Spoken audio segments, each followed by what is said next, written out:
الحمدللہ الذی ہدانا الى صراط الہدایۃ والحکمہ والصلاة والسلام على سید الانبیاء والمرسلین اما بعد فاعوذ باللہ من الشیطان الرجیم بسم اللہ الرحمن الرحیم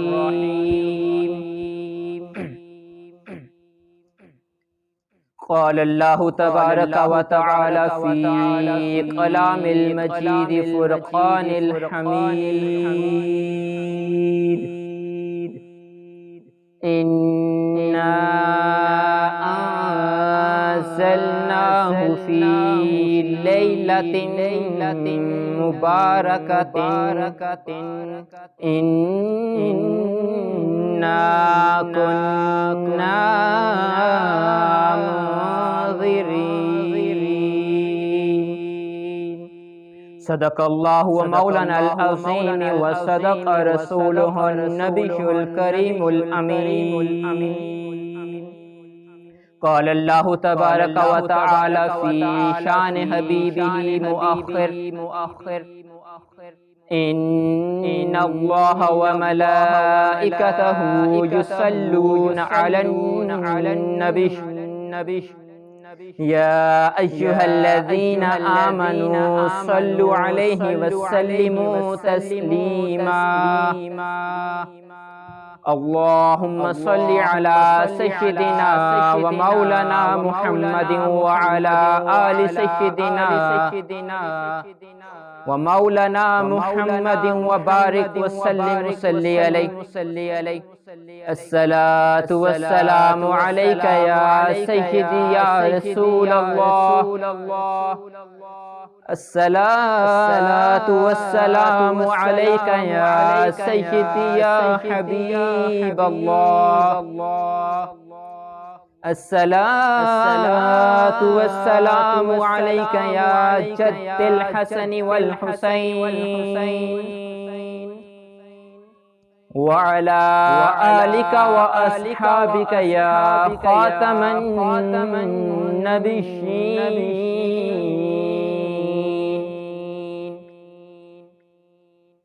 بندہ پروردگار امت احمد نبی دوست دار چار یارم کعبہ اولاد علی مذہب حنفیہ دارم ملت حضرت خلیل خاک پائے غوث اعظم زیر سایہ ہر ولی صدیق عکس حسن کمال محمد فاروق ذل جاہ جمال محمد عثمان ضیاء شمع بہار محمد حیدر باغ خصال محمد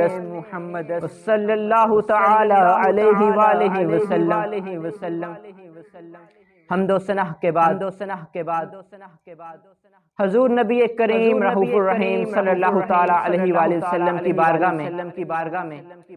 ہدیۃً تحفۃً عاجزاً نذرانۃً محبۃً عقیدۃً درود شریف کا نذرانہ پیش کرنے کے بعد نہایت واجب الاحترام معزز و محترم بھائیو دوستو اور سامعین محترم السلام علیکم ورحمۃ اللہ وبرکاتہ جیسا کہ آپ احباب کو یہ بات بخوبی معلوم ہے آج 15 شعبان المعظم جس کو شب بارات بھی کہا جاتا ہے آج ہم سب یہاں جمع ہوئے ہیں تو جیسا کہ میں نے آیت کریمہ تلاوت کرنے کا شرف حاصل کیا انا انزلناہ فی لیلۃ مبارکۃ انا کنا منذرین، سورہ دخان کے اندر اللہ تبارک و تعالی اس رات مقدسہ کے بارے میں، اس ببرکت رات کے بارے میں فرماتا ہے کہ ہم نے یہ رات نازل فرمائی اور ہم ہی خبردار کرنے والے ہیں۔ تو آپ سب کو معلوم ہے، بلکہ رہتی دنیا تک حضور کے بعد ہمارے پاس قرآن اور سنت باقی رہ گیا، اور قرآن اور سنت نے ہمیں متعدد چیزوں سے روکا بھی ہے اور متعدد چیزوں کے کرنے کا حکم بھی دیا۔ اب امت میں ایک جھگڑا پیدا ہو جاتا، امت میں تفرقہ پیدا ہو جاتا کہ وہ کون سی چیزیں جس سے منع کیا گیا، وہ کون سی چیزیں ہیں جو ہمیں کرنے کا حکم ہے۔ تو اللہ تبارک و تعالی نے اپنے سوہنے محبوب، اپنے لاڈلے محبوب کو اس دنیا میں مبعوث فرما کر یہ تمام ذمہ داری اپنے محبوب کے کندھوں پر رکھ دی، اور پھر فرمایا کہ یہ میرا محبوب ہے، اس کی اتباع کرو، جس کام سے میرا محبوب تمہیں روکتا ہے وہ کر لو، جس کام سے میرا محبوب تمہیں کہتا ہے کہ رک جاؤ، اس میں سے رک جاؤ، اور جو بات میرا محبوب کہتا ہے کہ وہ کر لو، کیونکہ دنیا چاہتی ہے میری رضا اور ہم چاہتے ہیں رضائے محمد۔ تو جیسا کہ میں نے آیت کریمہ سورہ دخان کی تلاوت کی، انا انزلناہ فی لیلۃ مبارکۃ انا کنا منذرین، تو اللہ تبارک و تعالی اپنے قرآن مجید برہان رشید کے اندر، لا ریب کتاب کے اندر اس رات کی عظمت بیان تو کر رہے، تو پھر اسی آیت کے ضمن میں سیدہ کائنات بی بی عائشہ سلام اللہ علیہا سے مروی ہے، وہ فرماتی ہیں کہ شعبان کی نصف رات تھی، کیونکہ حضور نے باریاں منتخب کی ہوئی تھی کہ فلاں رات فلاں دن فلاں زوجہ کے پاس، فلاں رات فلاں زوجہ کے پاس گزارنا ہے۔ تو میری باری کے مطابق حضور میرے پاس تشریف لے آئے، کچھ دیر رکے اور پھر باہر تشریف لے گئے۔ سیدہ فرماتی ہیں کہ جب حضور باہر کی جانب تشریف لے گئے تو میرے ذہن میں گمان آیا، کیونکہ انسان کے ذہن میں گمان اور وسوسے تو آتے ہیں۔ وہ فرماتی ہیں میرے ذہن میں گمان آیا کہ آج تو میری باری ہے، آج میرا وقت ہے، حضور کسی اور زوجہ کے پاس تو نہیں جا رہے۔ وہ فرماتی ہیں اسی سوچ سے، اسی گمان سے میں حضور کے پیچھے چل پڑی۔ انظر تو میں نے دیکھا کہ حضور چلتے یمشی الی جنت البقیع، حضور چلتے جنت البقیع میں پہنچ گئے۔ یستغفر المؤمنین والمؤمنات والشہداء، تمام مومنین، تمام مومن، تمام اہل قبر، تمام شہداء کے لیے حضور دعائے مغفرت فرما رہے ہیں۔ بس سیدہ فرماتی ہیں کہ میں نے جب یہ بات دیکھی کہ حضور تو اللہ کے کاموں میں لگے ہوئے ہیں، تو میں اسی گمان سے اپنے اندر یہ سوچ کر کہ میں کیا سوچ کر حضور کے پیچھے آ گئی، میں بھاگتی واپس اپنے حجرے میں پہنچی، اتنے میں حضور بھی تشریف لے آئے، کیونکہ میں دوڑ کر آئی تھی تو میری سانس پھولی ہوئی تھی۔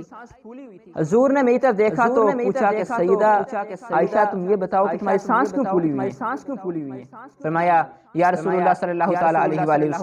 وآلہ وسلم، جب آپ باہر کی جانب تشریف لے گئے تو میرے ذہن میں یہ گمان آیا کہ شاید آپ کسی اور زوجہ کے پاس جا رہے ہیں، میں بھی آپ کے پیچھے چل پڑی۔ تو حضور مسکرائے، انداز دیکھو، حضور مسکرائے، مسکرا کر کہتے ہیں عائشہ اللہ اور اس کا رسول تیرا حق غضب نہیں کر سکتا، اللہ اور اس کا رسول تیرا حق کسی اور کو کیسے دے سکتا ہے؟ یہ وہ شانوں والا نبی ہے۔ فرمایا اللہ اور اس کا رسول جس کا حق ہے اسی کو دیتے ہیں، کیونکہ اللہ کے ہاں دیر ہے اندھیر نہیں۔ پھر نبی کریم صلی اللہ تعالیٰ علیہ وسلم فرمانے لگے کہ اے عائشہ، جب میں باہر کی جانب تشریف لے گیا تو جبریل امین تشریف لے آئے۔ وہ عرض کرنے لگے یا رسول اللہ صلی اللہ تعالیٰ علیہ وآلہ وسلم، آج کی جو ببرکت رات ہے، آج نصف شعبان المعظم کی جو رات ہے، یہ وہ ببرکت رات ہے، یہ وہ رات ہے کہ جس رات اللہ تبارک و تعالی جہنم سے لوگوں کو آزاد کرتا ہے، جہنم سے لوگوں کو نجات دیتا ہے۔ نبی کریم صلی اللہ تعالیٰ علیہ وسلم پوچھنے لگے اے جبریل، کتنے لوگوں کو اللہ پاک نجات دیتا ہے؟ کتنے لوگوں کی اللہ پاک جہنم سے آزادی لکھ دیتا ہے؟ وہ کتنے لوگ ہیں؟ تو جبریل امی کہنے لگے قبیلہ بنو کلب، کیونکہ اس وقت پورے عرب میں قبیلہ بنو کلب ایک واحد وہ قبیلہ تھا جو معاشی لحاظ سے ہر لحاظ سے طاقتور تھا،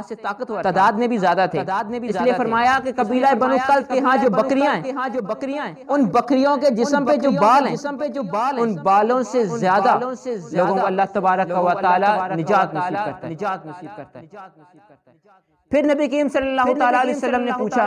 اے جبریل، کوئی ایسے لوگ بھی ہیں جو اس رات اللہ کی رحمت سے محروم رہیں گے، جو اس رات جہنم سے آزاد نہ ہوں گے، مغفرت نہ پائیں گے؟ تو جبریل امی فرمانے لگے یا رسول اللہ صلی اللہ تعالیٰ علیہ وآلہ وسلم، ہاں چند لوگ ایسے بھی ہیں جو آج کی رات بھی اللہ کی رحمت سے محروم رہیں گے۔ سب سے پہلا شرک کرنے والا، جو اللہ کے ساتھ کسی کو شریک ٹھہرائے، کسی اللہ کے علاوہ کسی اور کو عبادت کا لائق جانے، اللہ کے ہاں کسی اور کو ٹھہرائے، وہ ایک ایسا شخص ہے جو اس رات اللہ کی رحمت سے محروم رہے گا۔ پھر فرمایا وہ شخص جو اپنے مسلمان بھائی کے لیے بغیر کسی وجہ کے نفرت، بغض، حسد، کینہ اس کے دل میں سما جائے اور وہ اس سے معافی بھی نہ مانگے، یہ وہ شخص ہے جو آج کی رات اللہ کی رحمت سے محروم رہے گا۔ پھر فرمایا وہ شخص جو غرور و تکبر کرتا ہے، اکڑ کر چلتا ہے، خواہ وہ دولت کا نشہ ہو، خواہ وہ شہرت کا نشہ ہو، خواہ وہ عزت کا نشہ ہو، کوئی بھی کسی بھی طریقے کا ہو، اگر اس کے اندر غرور و تکبر پایا جاتا ہے اور وہ اس غرور و تکبر کے ساتھ اس زمین کے اوپر چلتا ہے تو جبریل امی فرماتے ہیں کہ وہ شخص بھی اللہ کی رحمت سے محروم رہے گا۔ پھر فرمایا والدین کا نافرمان، والدین کا نافرمان، والدین کے ساتھ اونچی آواز میں بات کرنے والا، والدین کو غضب کی نگاہ سے دیکھنے والا، نفرت کی، حیرت کی نگاہ سے دیکھنے والا، وہ شخص بھی اتنا بدبخت ہے جہاں تمام کائنات مغفرت پائے گی، وہاں پر وہ شخص اللہ کی نظر رحمت سے محروم رہے گا۔ اور پھر آخر میں جبریل امی فرمانے لگے کہ دائمی شراب پینے والا، وہ شخص جو شراب تو پیتا ہے، بجائے اس پر شرمسار ہونے کے، توبہ کرنے کے، اس پہ ڈٹ جاتا ہے، فخر کرتا ہے۔ وہ فرماتے ہیں کہ اللہ تبارک و تعالی دائمی شراب پینے والے کی طرف بھی اپنی نظر رحمت نہیں فرمائے گا۔ یہ بات کہنے کے بعد نبی کریم صلی اللہ تعالی علیہ وآلہ وسلم ان کی آنکھوں سے آنسو چل پڑے اور پھر انہوں نے سیدہ سے پوچھا عائشہ تم مجھے اجازت دیتی ہو کہ میں اللہ کے ہاں کھڑے ہو کر دو نفل پڑھ لوں؟ انداز دیکھیں، اتنی بابرکت رات، اتنی عظمتوں والی رات، اللہ کا مقرب فرشتہ دنیا پہ آیا ہوا، اتنی مقدس رات کی اہمیت بتا رہا، اور اللہ کا لاڈلا نبی، لیکن حق جو تھا سیدہ کا تھا۔ فرمایا عائشہ تم مجھے اجازت دیتی ہو کہ میں اپنے رب کے ہاں کھڑے ہو کر نماز پڑھوں، دو نفل پڑھوں؟ جب سیدہ نے 3 دفعہ یہ جملے سنے، فرمایا فدا کا ابی و امی، یا رسول اللہ صلی اللہ تعالی علیہ وآلہ وسلم آپ پر میں بھی قربان، میرے ماں باپ بھی قربان۔ عائشہ کون ہوتی ہے؟ رب کے اور آپ کے ہاں حائل ہونے والی۔ پھر سیدہ فرماتی ہیں کہ میں بیٹھ کر دیکھ رہی تھی کہ حضور نماز کے لیے کھڑے ہوئے، حضور نے نماز پڑھی، سجدے میں گئے فسجد لیلا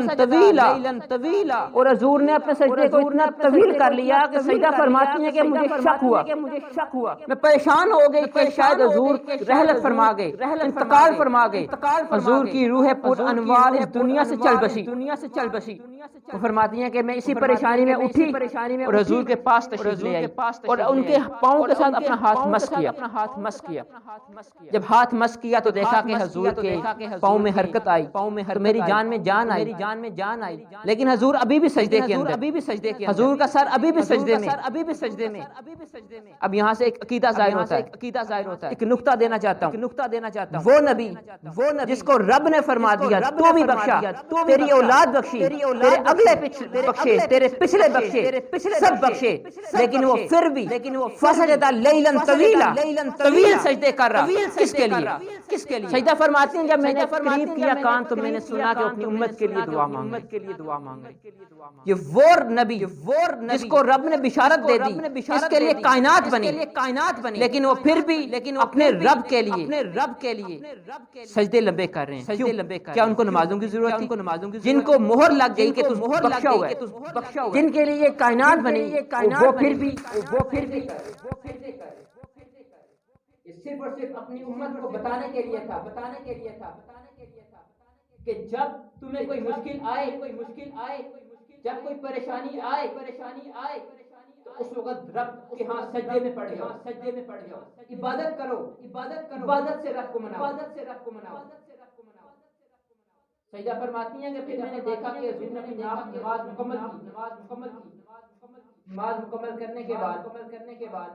وہ میری طرف مخاطب ہوئے اور مجھ سے کہا، عائشہ تمہیں معلوم ہے کہ آج کون سی ببرکت رات؟ سیدہ کائنات فرماتی ہیں کہ میں نے فرمایا واللہ عالم ورسولہ عالم۔ اب ایک اور عقیدہ یہاں پر ظاہر ہوا۔ سب سے پہلے اللہ کے نبی کی زوجہ، پھر صحابیہ، مفتیہ، متقیہ، زاہدہ، اتنا سب ہونے کے باوجود لیکن وہ پھر بھی کہتی ہیں واللہ عالم ورسولہ عالم، اللہ جانے اور اللہ کا رسول جانے۔ تو یہاں سے ہمارا عقیدہ ظاہر ہوتا ہے کہ اللہ تبارک و تعالیٰ کے جو بھی علم تھا، وہ اللہ کی عطا سے نبی کریم صلی اللہ تعالیٰ علیہ وسلم کی ذات اقدس کے پاس موجود ہے۔ پھر اس کے بعد سیدہ فرماتی ہیں کہ حضور نے میری طرف مخاطب کیا اور مجھے کہا کہ آج کی جو ببرکت رات ہے، آج کی اس ببرکت رات میں اللہ تبارک و تعالیٰ پہلے عرش پر آ جاتا ہے اپنی شان کے لائق، کیونکہ یہ عام مسلمانوں کا عقیدہ ہے اور خاص کر کے اہل سنت کا کہ اللہ تبارک و تعالیٰ کا جسم نہیں، اللہ پاک جسم سے خالی ہے، کیونکہ جو شخص اللہ کے جسم ہونے کا یعنی اعتقاد کرے، اللہ کے جسم ہونے کا یقین رکھے، وہ تو دار اسلام سے خارج ہو جاتا ہے۔ اللہ وہ فرماتے ہیں کہ اللہ تبارک و تعالیٰ اپنی شان کے لائق پہلے آسمان پہ آ جاتا ہے اور پکارتا ہے، آواز دیتا ہے کوئی مغفرت طلب کرنے والا، ہے کوئی معافی مانگنے والا، ہے کوئی ایسا شخص جو جہنم سے چھٹکارا پائے، ہے کوئی ایسا شخص جو پکارے مجھ کو۔ آج ہم لوگ پکار رہے بھی ہیں، نماز بھی پڑھ رہے ہیں، دعائیں بھی مانگ رہے ہیں، لیکن پھر بھی ہمارے گھروں میں پریشانیاں، ہمارے گھروں میں مشکلات، ہمارے اندر بے چینی، بے سکونی کیوں؟ ہم مانگ رہے تو رب سے، لیکن ہمیں مانگنے کا طریقہ نہیں ہے، ہمیں مانگنے کا سلیقہ نہیں ہے، ہم وہ سلیقہ بھول گئے۔ ایک مثال دوں گا، ہمیں فرض کرو کسی دنیا دار کے پاس جانا ہوتا ہے، کسی صاحب مال کے پاس، دنیا دار کے پاس اگر مال لینا جانا، سب سے پہلے ہم تیار ہوتے ہیں، اچھا لباس پہنتے ہیں، خوشبوئیں لگاتے ہیں، اس کے پاس جانا ہے، پھر بڑی عاجزی کے ساتھ انکساری کے ساتھ عرض کرتے ہیں جناب اللہ پاک نے آپ کو بڑا مال دیا، بڑی دولت دی، میں بڑا غریب ہوں، میرے یہ حالات چل رہے ہیں، تھوڑی سی ادھار دے دیں رقم، مجھے ضرورت ہے، میں آپ کو واپس کر دوں گا۔ بھائی یہ تو تھا دنیا دار، یہ تو تھا اللہ کا بندہ، لیکن جب اسی رب کے پاس جانا ہوتا ہے، اسی رب قادر کے پاس جانا ہوتا ہے جس نے یہ مخلوق بنائی، جس نے تجھے بنایا، جس نے اس صاحب علم کو بنایا، اس صاحب مال کو بنایا، جب اس کی بارگاہ میں جانا ہوتا ہے، ہم نہ دیکھتے ہیں کہ پاکی ہے، نہ دیکھتے ہیں نہ پاکی ہے، نہ جسم کا پتہ، نہ لباس کا پتہ، بس اس کی بارگاہ میں چلے جاتے ہیں، پھر ہاتھ بھی اٹھا لیتے ہیں، لیکن دل کہیں اور، سوچ کہیں اور، ہم دعائیں مانگ رہے ہیں، زبان سے کہہ بھی دیا لا الہ الا اللہ تو کیا حاصل، دل و نگاہ مسلم نہیں تو کچھ بھی نہیں۔ اس پر مجھے ایک واقعہ یاد آ گیا، ایک شخص تھا جو تقریباً 40 سال سے کعبہ کے سامنے بیٹھ کر رو رہا تھا، وہ نبینا تھا، اور وہ بول رہا تھا یا اللہ مجھے میری آنکھیں لوٹا دے۔ تو وہاں پر وقت حاکم کا گزر ہوا، اس نے پوچھا کیا ماجرا ہے اس شخص کے ساتھ، یہ کیوں رو رہا ہے اتنا؟ تو ان کے جو دربان تھے انہوں نے بتایا کہ تقریباً 40 سال سے یہ یہاں پر بیٹھ کر اپنی آنکھیں واپس آنے کی دعائیں مانگ رہے۔ انہوں نے کہا کہ میں اندر جا رہا ہوں،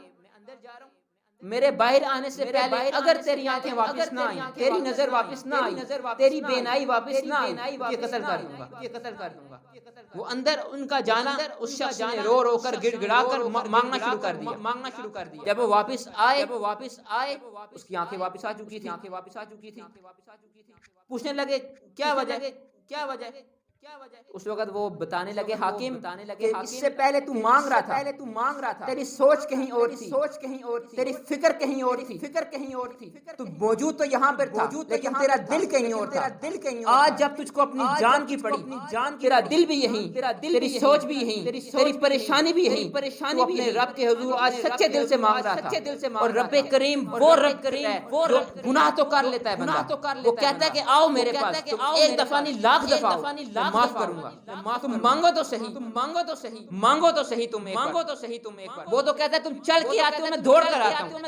تم مجھے تنہا یاد کرتے تو میں فرشتوں کی محفل میں یاد کرتا ہوں۔ اور آج ہمارے حال کیا ہیں؟ ہم لوگ دنیا دار بن چکے ہیں، دنیا کے پاس بھاگ رہے ہیں، اپنی مشکلات حل کرنے کے لیے رب کی بجائے صاحب دنیا کے پاس جا رہے ہیں۔ ہم کیوں یہ بھول گئے کہ دینے والی رب کی ذات جو مشکلات دیتی ہے وہ اس کا حل بھی دیتی ہے، اسی کے در سے ہمیں ہر چیز کا حل مل جائے گا، اسی کے در سے۔ لیکن ہم یہ بھول گئے کیوں؟ اور جیسا کہ آپ تمام احباب کو معلوم ہے، آج شب معظم یہ بابرکت رات، معافیوں والی رات ہے۔ التجا کرتا ہوں، ہاتھ جوڑ کے التجا کرتا ہوں، خدا را ماں باپ کو جو ہے راضی کر لو۔ آج کتنے ایسے موجود ہیں جن کے ماں باپ ناراض ہیں، وہ ماں باپ سے چیختے ہیں، چیخ کے ان سے بات کرتے ہیں، وہ یہ بھول گئے ہیں افم ولا تنہرہما، انہیں بڑھاپے میں جھڑکو بھی